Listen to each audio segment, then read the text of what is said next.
निषाद के पवन तोहर के देखाई हम निषाद के पवन रंगे दे हम गोरी तोहर दूनो टवन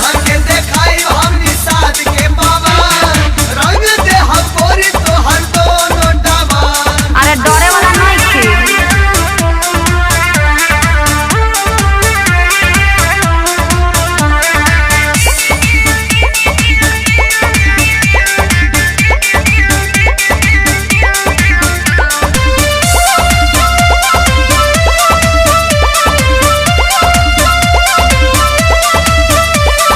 बाल्टी में रंगवा घुराइल बा तोहरा पे दिल हमर आइल बा ऊपर से नीचे रगड़ जाइबू फागुन में मन गड़बड़ाइल बा ओहो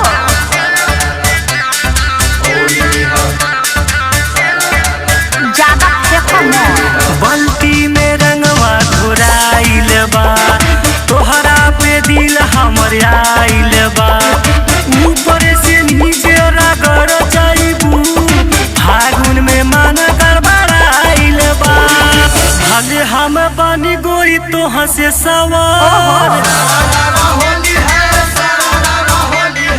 भले हम बनी गोरी तोह से सवार रंग दे हम गोरी तोह दूनो टवा अरे जा जा।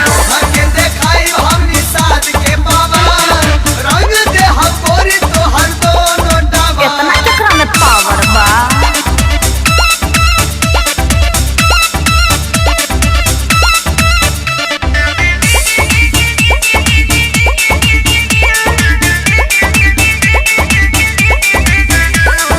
धोड़ी में तोहरे गुलाल मनब चोली में रंगवा लाल डलब लहंगा के भीतर ये डारली बल्टी के पूरा महल अरे डलब तब तक ठीक है बा।